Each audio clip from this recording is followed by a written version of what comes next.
दोस्तों arithmetic progression basically क्या होता है? प्रोग्रेशन समझते हैं क्या होता है?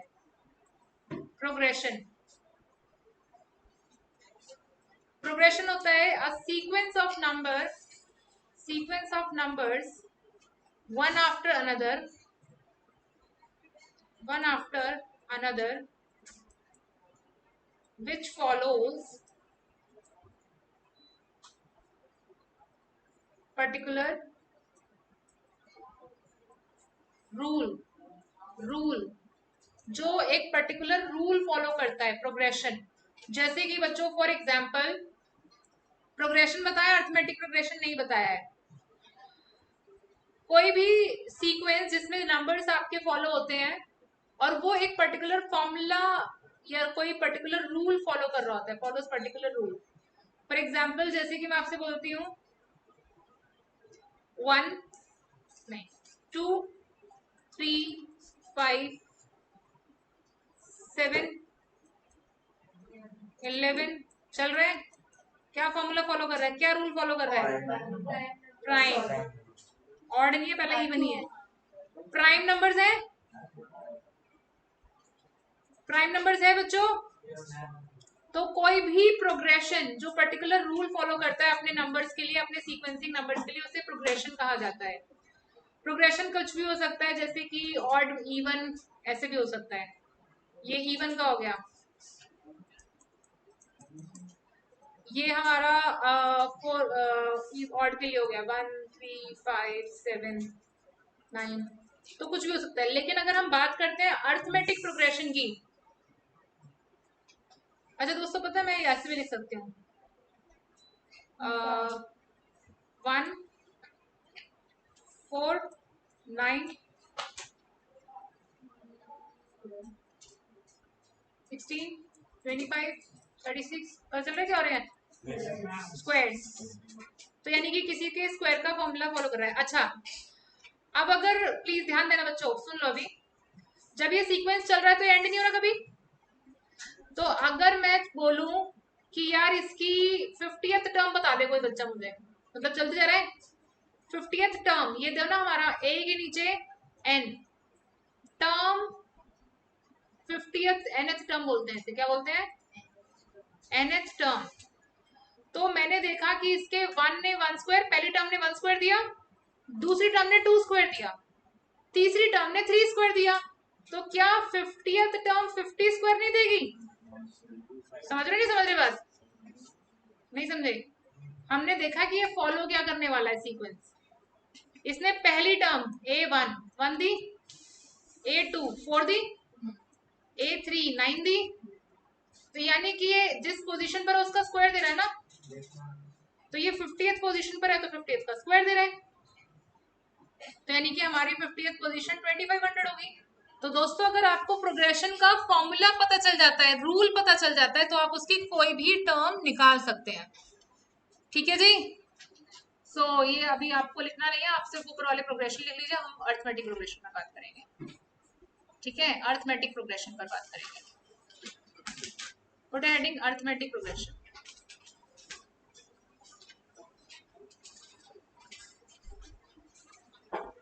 दोस्तों अर्थमेटिक प्रोग्रेशन को बनाने के लिए आपको चाहिए दो चीजें।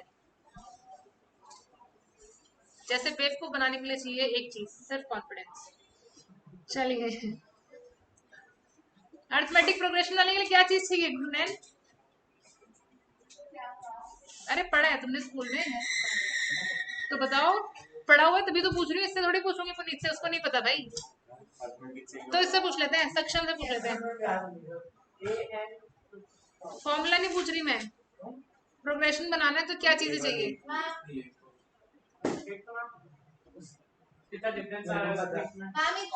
बता रहा है दिमाग। दोस्तों इसके लिए चाहिए आपको पहली टर्म प्रोग्रेशन की, सुन लीजिए, जिसे हम ए बोलते हैं, और इसमें हम एक इसी नंबर में एक ही नंबर बार बार ऐड करते रहते हैं। ठीक है, तो उसे बोला जाता है कॉमन डिफरेंस। कॉमन डिफरेंस, ध्यान से सुनो पहले, common difference, common difference D. तो हमारी जो पहली टर्म होगी ना बच्चों अर्थमेटिक प्रोग्रेशन की, वो ए होगी कॉपी। जो दूसरी टर्म होगी वो पिछली में डी ऐड होके आएगी। पिछली टर्म में डी ऐड करना है हर बार। तो A3 जो होगा वो इसमें डी ऐड होगा, इसमें डी ऐड करोगे तो क्या होगा A+2D। A4 पिछली में डी ऐड करोगे तो A+3D। समझ आ रही है बात? तो प्रोग्रेशन बनाने के लिए बच्चों आपको चाहिए एक अर्थमेटिक प्रोग्रेशन बनाने के लिए पहली टर्म शुरुआत कहां से करें और कितना कितना ऐड करते जाए। तो फिफ्थ क्या होगा शिवेन? Very good. सो दोस्तों क्या मैं देख पा रही हूँ कि मेरी nth टर्म जो यहाँ पर है उससे कम है ना? यहाँ पर भाई फॉर्मूला तो रिकॉग्नाइज कर पा रहे हैं ना? ये फॉर्मूला समझ आया सबको? समझाया है, रटवाया नहीं है, डायरेक्टली नहीं लिखा, पहले बताया है। फिर से सुनिए, ए है हमारी पहली टर्म, अगली टर्म निकालने के लिए इस डी को पिछली टर्म में ऐड करना है। ऐड करते जा रहे हैं और हमने देखा कि हमारा कोई भी टर्म, चलो गुरनैन बता रही है 30th टर्म, बता बेटा 30th टर्म क्या होगी? वेरी गुड, समझ आया? तो हम कोई भी, अगर मुझे फॉर्मूला पता चल गया तो मैं अपनी कोई भी टर्म बता सकती हूँ, राइट? क्लियर है सबको बात? सो दोस्तों इसे लिखेंगे और अब आप एक एपी फॉर्म करेंगे। फॉर्म एन एपी, एपी मतलब arithmetic progression with a is equals to 3 and d is equals to 2। जब आपको बोलते हैं फॉर्म एन एपी तो बच्चे बोलते हैं हम कितनी टर्म लिखे? एपी तो चलता रहता है, खत्म ही नहीं होता। तो 5 या 6 टर्म लिख के डॉट डॉट डॉट। पहली टर्म होगी 3, दूसरी टर्म होगी 3 + 2 यानी कि 5, तीसरी टर्म होगी 5 + 2 यानी कि 7, पिछली टर्म में 2 ऐड कर रहे हैं बच्चों, 4, 7 + 8 9। Thank you. हाँ जी 13, कहाँ तक पहुंच गए? इतना काफी है। तो AP is 3 5 7 9 dot dot dot. Clear गुडनैन? यस बेटा इस बार ना क्लासेस में तुम बोलते ना मुझे समझ नहीं आता, रोज आओ, फोकस होकर सुनो और होमवर्क कर लो। ये चैप्टर इस बुक का सबसे कह सकते हैं डिफिकल्ट नहीं इजी नहीं, इसको ट्रिकी चैप्टर माना जाता है। मतलब इसमें कॉन्सेप्ट्स एक के बाद एक लिंक होते हैं बट इजी है, तो इसको स्टोर करना माइंड में बहुत जरूरी है। ठीक है, अगर आप ये समझ पाओगे तो सारे चैप्टर फॉरवर्ड है, मतलब उसमें कोई ट्रिक्स नहीं है, ये है।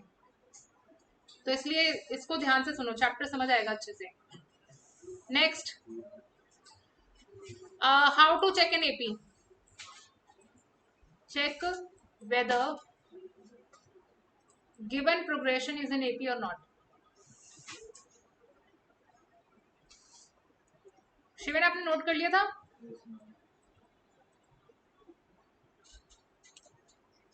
कैसे चेक करना है कि हमारा जो प्रोग्रेशन है वो एपी है या नहीं है? सो दोस्तों देखेंगे, we need to check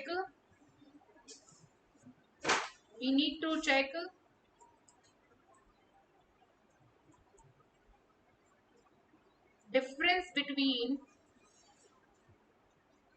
two consecutive terms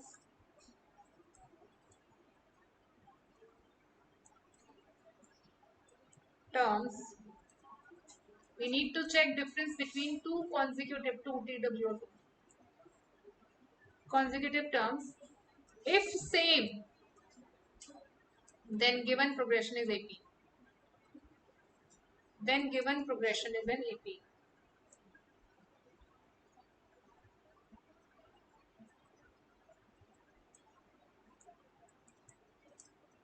समझ आई बात? सो बच्चों बस डिफरेंस चेक करना है, एक एक क्वेश्चन कर रहे हैं। Put a heading, check whether given progression is AP or not।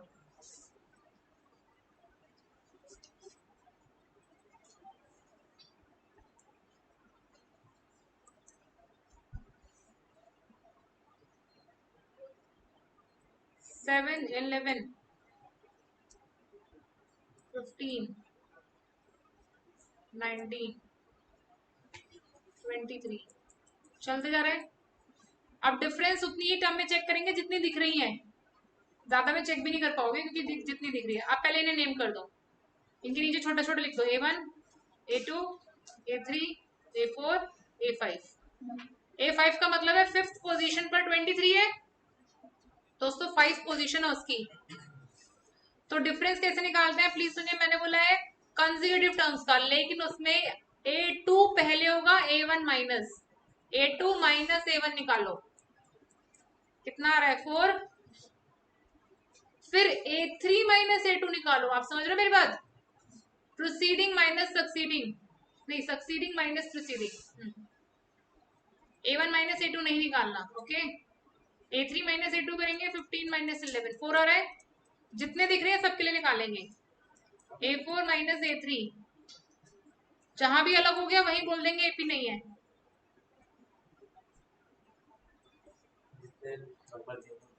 जितने देंगे उन सबके लिए देखेंगे, ज्यादा नहीं देंगे, 3-4 ही देंगे या 5 मैक्सिमम।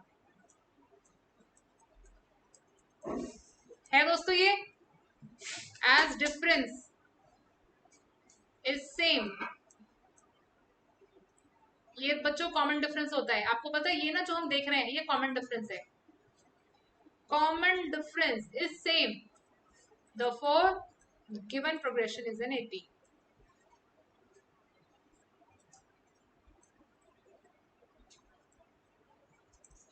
समझ आया सबको?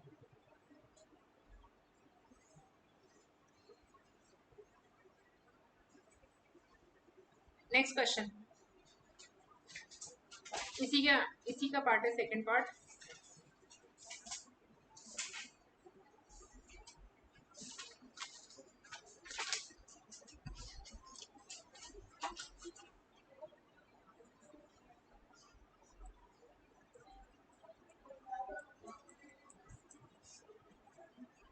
चार दिख रही है,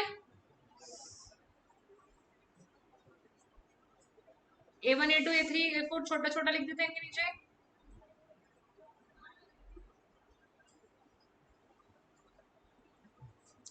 A2 माइनस A1 कितना होगा शिवेन?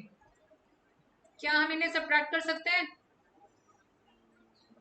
नहीं, they are not like terms, irrationals हैं, लाइक नहीं है। लाइक मतलब इसके अंदर √2 होगा, इसके अंदर √2 होगा, तभी ऐड सब्ट्रैक्ट हो सकते हैं, but they are not like.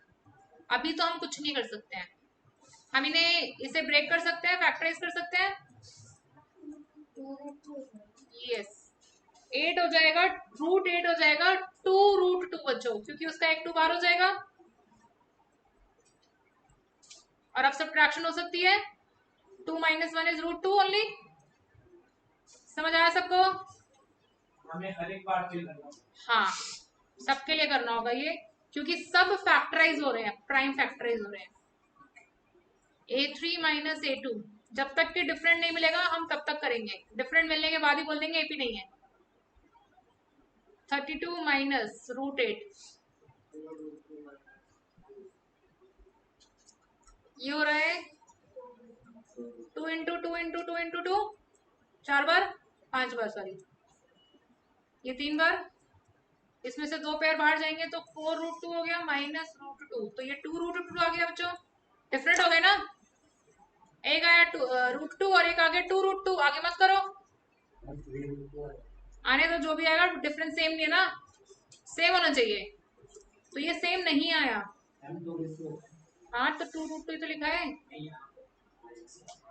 ये sorry, as common difference is not same, आगे नहीं करेंगे बच्चों क्योंकि सेम नहीं आया, जहां डिफरेंट हो जाए वहीं रुक जाएंगे। Is not same, therefore given progression, जहां सेम नहीं मिलेगा वहीं रुक जाएंगे, जब तक सेम मिलेगा तब तक करते जाएंगे। इज नॉट एन AP, सारे सेम मिले एक भी डिफरेंट हुआ, not an AP। Clear? Right on the next next question. हाँ पार्ट थर्ड।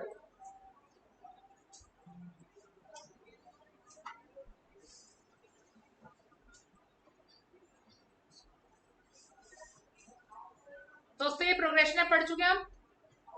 क्या ये प्रोग्रेशन AP है? चेक कर लेते हैं इसको, A1 A2, A3, A4, A5. So A2 minus A1.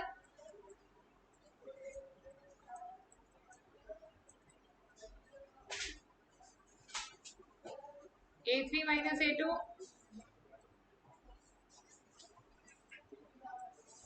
Different आ गया, आगे नहीं जाएंगे. As common difference is not same.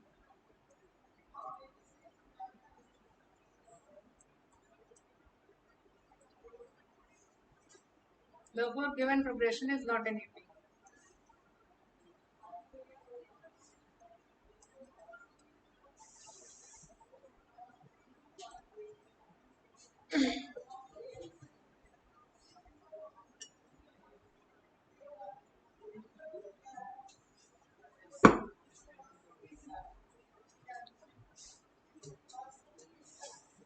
अब दोस्तों एक नोट लिखेंगे, रह गया.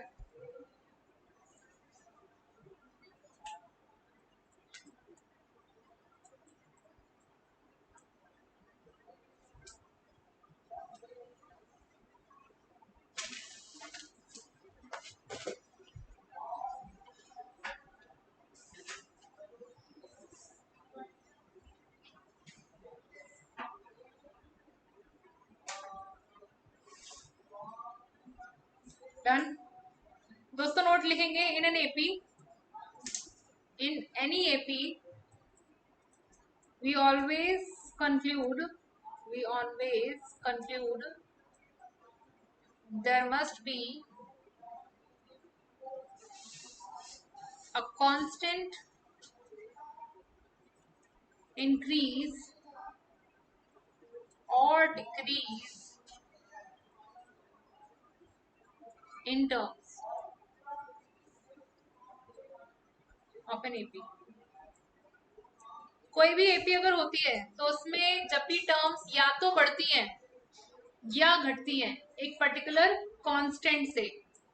दोस्तों जो कांस्टेंट है वो कॉमन डिफरेंस है, ठीक है. तो अगर मेरी एपी बढ़ रही है लाइक 2, 4, 6, 8, ये वाला प्रोग्रेशन एपी है क्योंकि 2 से बढ़ रहा है, हर टर्म 2 से बढ़ रही है, कांस्टेंट इंक्रीज हो रहा है. 3 का टेबल, 9 का टेबल, किसी का भी टेबल एक एपी है, ठीक है बच्चों. तो एपी जो होती है वो हमेशा एक कांस्टेंट इंक्रीज या कांस्टेंट डिक्रीज को शो करती है, जिसे कॉमन डिफरेंस बोला जाता है. तो दोस्तों क्या कोई बच्चा मुझे रियल लाइफ में बताएगा कोई एपी का एग्जांपल? एपी का एग्जांपल मतलब जहाँ पर सीक्वेंस बन रहा हो, लाइक आपके पीछे कितने साल के आप लोग? 14 साल के हो? यस, सही कह रहे हो. स्टेयर्स की हाइट ऑफ स्टेयर. हाँ, जैसे ये है ना, ये अगर आपका है, ये इंचेस में ले लो, बढ़ती है. अरे टोटल ग्राउंड फ्लोर से, ग्राउंड फ्लोर से बढ़ रहे हो तुमसे, बढ़ रही है कांस्टेंट से, लेकिन अरे भाई हद हो गई. ये ग्राउंड लेवल है, मान लो ये आपका 10 इंचेस का है, 10 छोटा हो गया, 20 इंचेस ले लेते हैं. हाँ, 40, अगला भी 20 इंच होगा, टोटल तो 40 हो गया ना, उससे अगला भी 20 होगा. तो जहां कांस्टेंट डिफरेंस से चीजें बढ़ती हैं वो आपका एग्जाम्पल रहता है एपी का. ठीक है जी, समझ आया? ये इस एग्जाम्पल को बना लो. यहाँ पर +20 हो रहा है, फिर +20 हो रहा है, फिर +20 हो रहा है. तो इस तरह से ये रेज इन लेवल हो रहा है, ग्राउंड से देखा जा रहा है. बार बार बोल रहे हो ग्राउंड से, बार बार हाइट तो उतनी बढ़ रही है बट ग्राउंड लेवल से देखा जाए तो वो लेवल रेज होता जा रहा है. ठीक है जी. स्टेयर क्या है, क्या हो गया? किस चीज की हाइट बता रहे हो? सिंगल स्टेयर 1 फुट की है,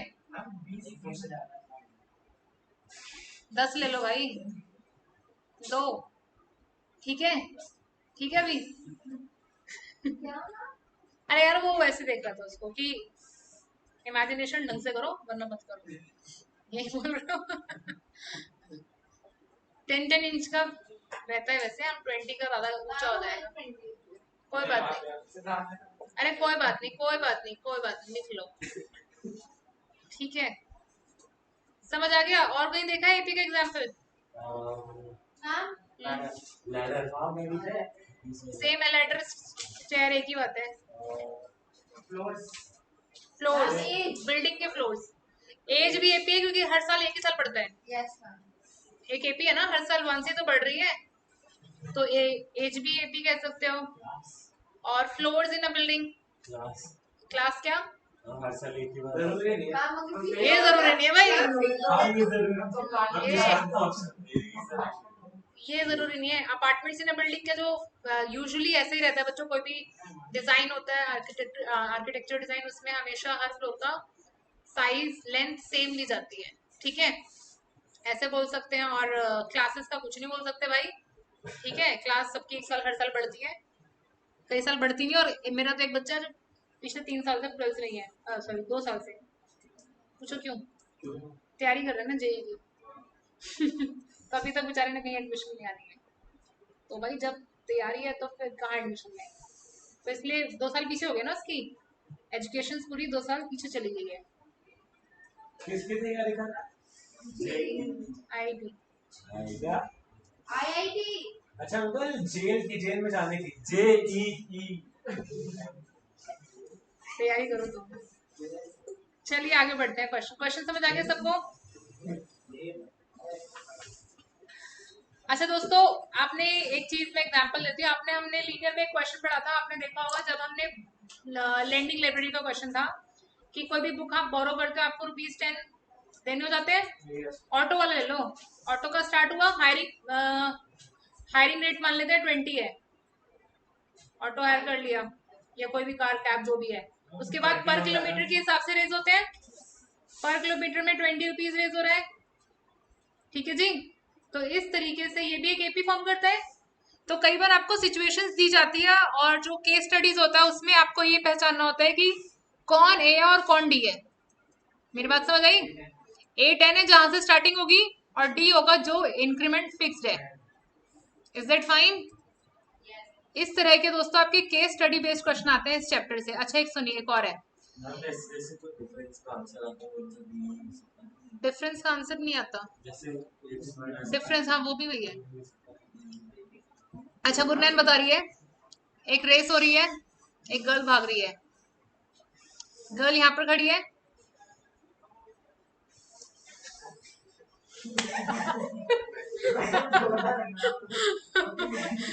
यार गर्ल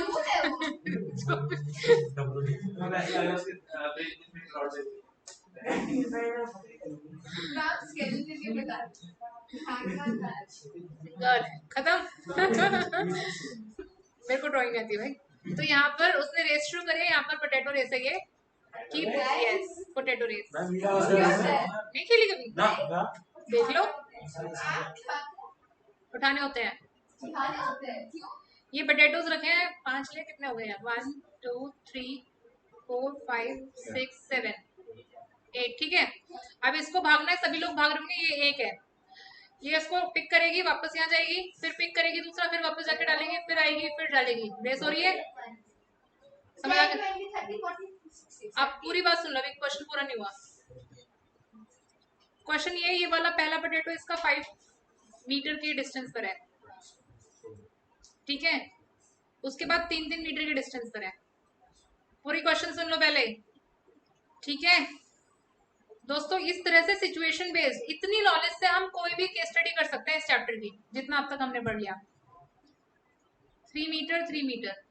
अब पहला पोटैटो बकेट में डालने में, दोस्तों बकेट में डालना है उसको, कितना डिस्टेंस कवर करेगी? भाई 5 में तो उठाएगी, वापस जाके डालेगी। यस, तो distance covered to put a first potato in a bucket. नहीं सुन लो, इस 10 मीटर, अब दूसरा पोटैटो डालने में बकेट में कितना टाइम लगेगा शिवेन? टाइम लगेगा कि डिस्टेंस? डिस्टेंस, टाइम की बात नहीं बता रहे, डिस्टेंस 13। कैसे? तुम पहले यहाँ पर आए, कितना कवर करके आए? 8, वापस गए 8, 16 हो गया। 16 हो गया कि नहीं हो गया? समझ आ रही बात नहीं आ रही बच्चों को? तीसरा पिक किया, कितना लगेगा? 22। चौथा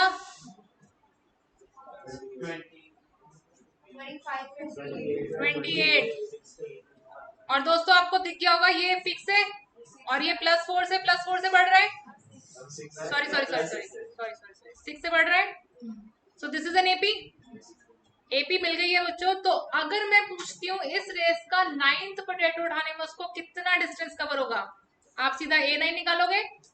फॉर्मूला आपको पता है, A पता चल चुका है, D पता चल चुका है, वैल्यूज पुट करेंगे, 58 मीटर का टाइम डिस्टेंस कवर करेगी वो। समझ आई बात? अगर आपको पहले 3-4 में ये कंफर्म हो गया है कि वो एपी बन रही है जिसका ए भी मिल गया है, जिसका डी भी मिल गया है, तो उसके बाद आप उस एपी की कोई भी टर्म निकाल सकते हैं। Is it fine? तो दोस्तों इस चैप्टर की केस स्टडी एग्जाम में आती है, श्योरली आती है, और ऐसे ही क्वेश्चन आता है उसमें। पहली बात तो आपको समझना है कि क्वेश्चन में एपी किस तरह से बन रही है, पहली टर्म क्या बन रही है, और फिक्स्ड किससे इनकम मतलब किससे इंक्रीमेंट या डिक्रीमेंट हो रहा है। उसके बाद जो क्वेश्चन पूछते हैं वैसे आंसर करते हैं। ठीक है जी। एक और क्वेश्चन आपके साथ डिस्कस करना चाहती हूँ।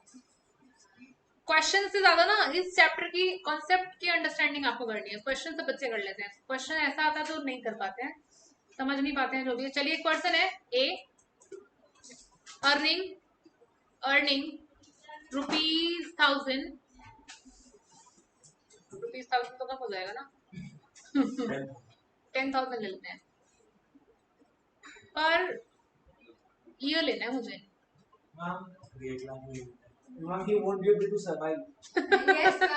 अरे सुन तो लो पूरी बात पहले।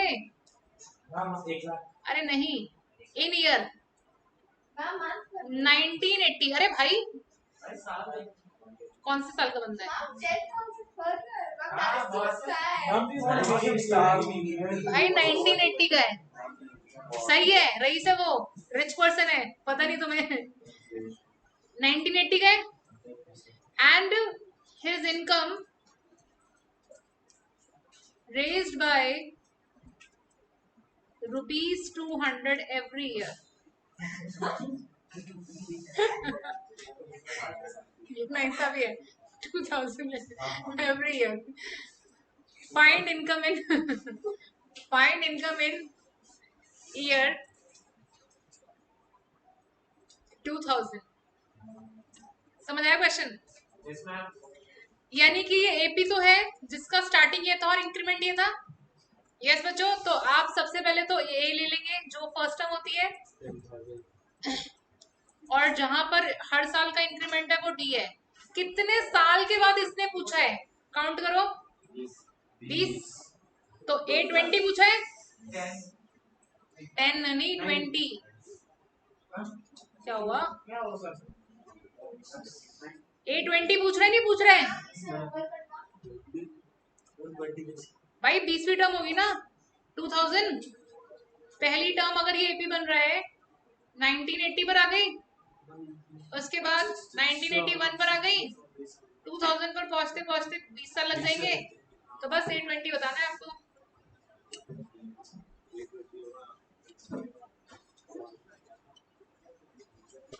क्वेश्चन क्लियर है सबको? 48,000 देख लो 2000 मार्क आते थे, कितनी साल की कमाई हो रही है उसकी। समझ आया सबको? A + 19 B से निकालेंगे बच्चों।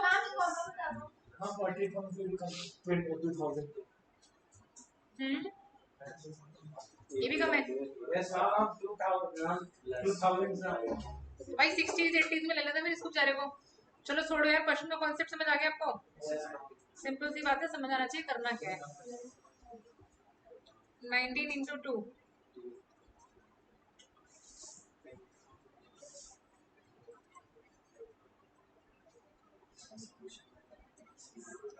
48,000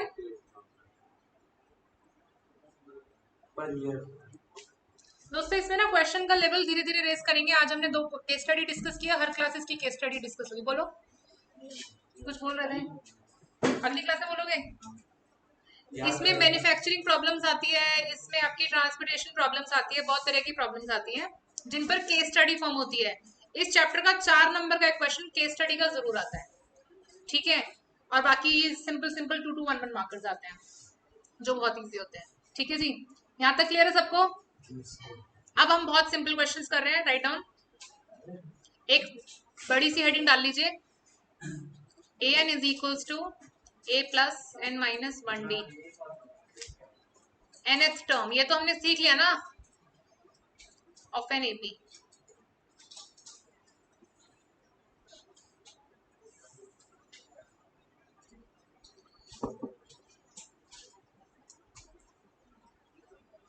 question, fill the blanks of given APs.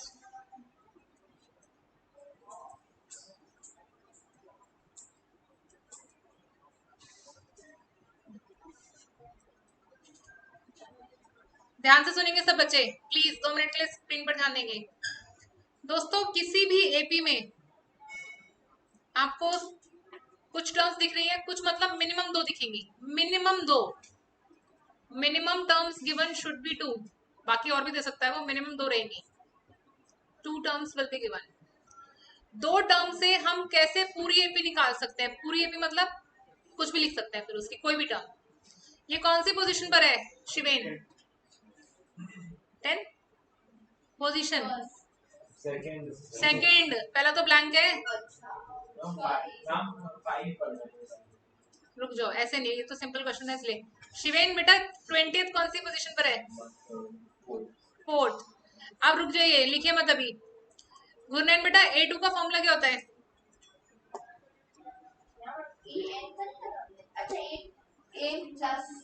A2 minus A1 A plus D, A2 minus A1 नहीं, अभी AN का फॉर्मूला लिखा है ना ऊपर, उसमें 2 पुट कर दो और यहाँ से आएगा A प्लस 3D। मेरे बच्चों एलिमिनेशन सबको आती है? बस तो एलिमिनेट कर दो इसको। गया, हर बार A अकेला होगा, हर बार A कैंसिल होगा। D कितना आ गया? 5। Put in 1, put in 1, A मिल जाएगा, A मिल गया, D मिल गया जी। दोस्तों ये वो क्वेश्चन है जो आपकी पहली एक्सरसाइज पूरी करवा देगा, बस इसको कर लो, समझ लो। बुक का अभी तक हमने कोई क्वेश्चन करा नहीं है, बट मेरे बच्चे ये an का फॉर्मूला है ना, a plus n minus 1d, इसमें a की वैल्यू 2, n की वैल्यू 2 है, तो 2 माइनस 1 1 नहीं होता? लो 1d, ठीक है। गुड नाइट, समझ आ रहा है? तो अब एपी की कौन कौन सी टर्म पूछी थी उसने हमसे? A1 कितनी होगी? A1 A होगा, A2 तो दी हुई थी, A3 फॉर्मूला पता है, A और D की वैल्यूज को पुट कर दें।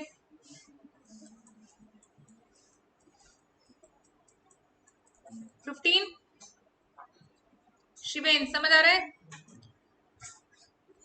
और कौन सी टर्म पूछी है? नहीं, 5th। शिवेन बताइए बेटा वर्किंग क्या लिखना है मुझे आगे? शिवेन को बोलने दीजिए, वैल्यू बताओ।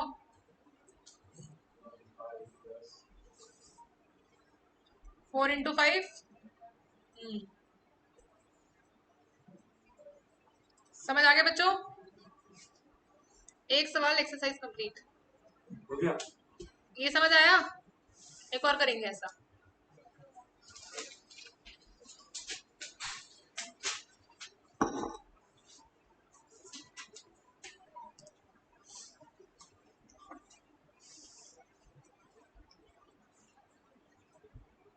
एक और करेंगे बच्चों ऐसा, अब आप लोग उसे खुद ही करेंगे और वो थोड़ा सा अजीब ही रहेगा। इजी दे देते हैं, चलो easy।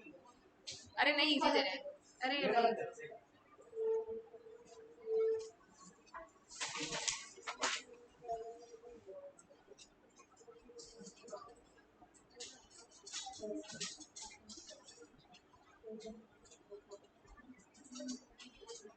खत्म, एक ही ब्लैंक है। सक्षम भाई आपको आंसर बताना है। आप डिफिकल्ट मांग रहे थे, मैंने इजी किया है। खत्म, एक ही ब्लैंक है। हाँ 37 है डैश 40।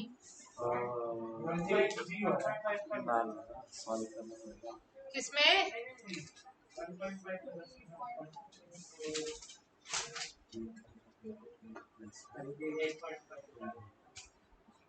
आंसर बता रहे हो? 38.5। ए कितना है इसका? ए दिख रहा है सामने? A1 is A1 is A which is 37। ये थर्ड पोजीशन है। थर्ड पोजीशन कितनी है? 40। A प्लस 2D, A 37 दिया हुआ है।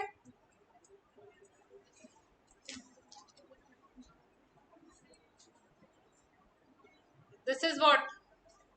3. D is 3/2 which is 1.5। D आ गया दोस्तों? पहली टर्म में D तो ऐड करना होता है सेकंड टर्म के लिए। A2 is A plus D।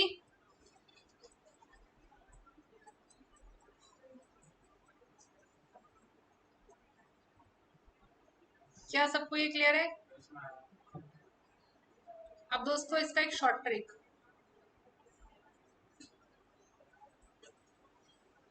कभी भी अगर एपी में बीच वाला टर्म मिसिंग होता है, कभी भी 3 टर्म के लिए, नहीं उनका एवरेज, सिंपल एवरेज, तो जो ये टर्म होगा ना that is the average of other two हमेशा। ये शॉर्ट ट्रिक है, ये यूज कर सकते हो आप जब एमसीक्यू वगैरह है, इतना सारा करने की जरूरत नहीं पड़ेगी ना। मैंने कैसे किया था? Very good. एवरेज निकालना होता है हमेशा, ऐसा ही होता है बच्चों। ये चीज आप देख सकते हैं जितने सारे क्वेश्चन पीछे करे आपने, जितने सारे क्वेश्चन हम पीछे करके आ चुके हैं ना अभी, आपको ये चीज मैं दिखाती हूँ, आपको ये चीज फील होगा यार ये तो नोटिस ही नहीं किया किसी बच्चे ने। कोई एपी बनाई थी हमने,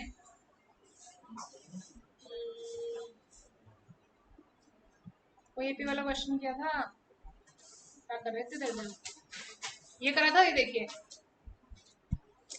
बड़ा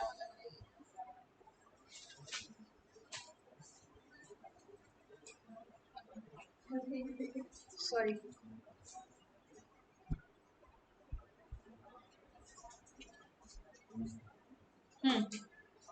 ये एपी है, देखो ये एपी चल रहा है, क्या 5, 3 और 7 का एवरेज है? क्या 7, 5 और 9 का एवरेज है? हर जो एपी चलती है दोस्तों, ये कॉन्सेप्ट है और इसका फैक्ट है ये कि जो भी एपी आपकी होती है, अगर मेरे को एपी ऐसे दे दी किसी ने, अब मेरे को नंबर फिल करने हैं, अब मैं थोड़ी ना पूरा क्वेश्चन करूंगी, मैं क्या करूंगी, इन दोनों का एवरेज यहाँ रखूंगी, इन दोनों का एवरेज यहाँ लिख दूंगी, यानी कि 3 + 5/2, 5 + 8/2। समझ गए? ये शॉर्ट ट्रिक है, एग्जाम में मत करना अगर सब्जेक्टिव आ जाए, ऑब्जेक्टिव के लिए रखना है इसको, नॉट फॉर सब्जेक्टिव, क्योंकि सब्जेक्टिव में तो मार्क्स तभी मिलेंगे जब आप पूरा सॉल्व कर लेंगे। Is that fine?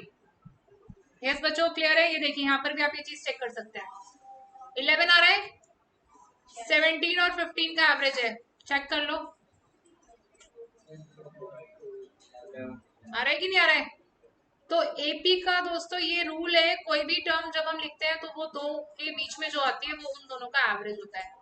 पहला किसी का नहीं होता क्योंकि वो स्टार्टिंग होती है, तो उसको हम नहीं निकाल सकते हैं, बाकी सबके लिए चेकिंग हो सकती है। ओके जी, चलिए क्वेश्चंस पर बढ़ते हैं आगे, एक्सरसाइज देख लेते हैं, होमवर्क दे देते हैं, बच्चे होमवर्क करके लाएंगे अगला और पिछला।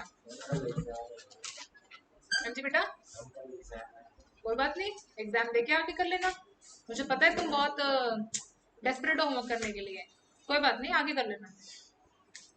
आके भी टाइम लगे तो परसों स्कूल जाओगे ना, उसके बाद भी तुम स्कूल से ही तो आओगे, तो तुम आके भी वहां भी परसों भी आके कर सकते हो। एक सेकंड मैम, कल की छुट्टी है। स्कूल में मत करना। क्यों? तुम्हें नजर लग जाएगी वरना, बच्ची पढ़ने लगी है। एपी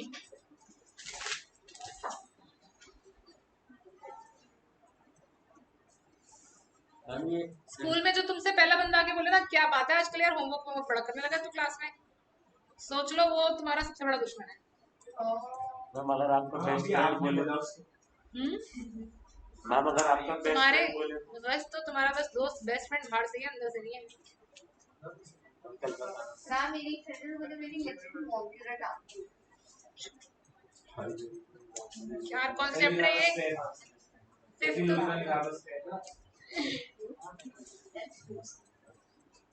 चलिए चलिए चलिए चलिए, जो दोस्त आपको कॉल करके पूछ रहा है बेटा कितना सिलेबस हो गया, सोच रहे हो तुम्हारा सबसे बड़ा दुश्मन। हाँ मुझे आपने कहा था मेडिसिन की बोलोगे।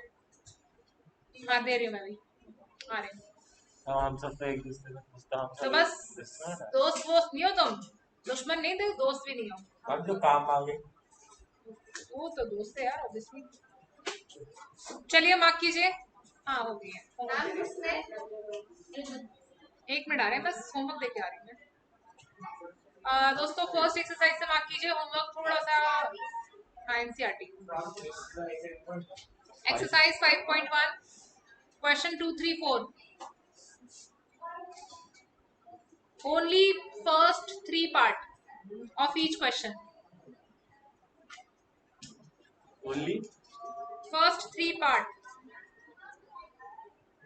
1, 2, 3, 4 करने हैं, सिर्फ 3 पार्ट करने हैं।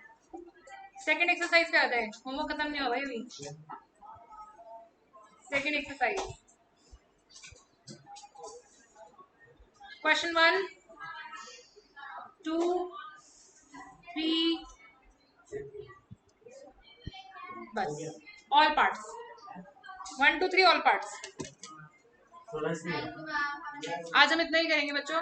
Thank you so much and try to be regular in the chapter, otherwise समझ नहीं आएगा।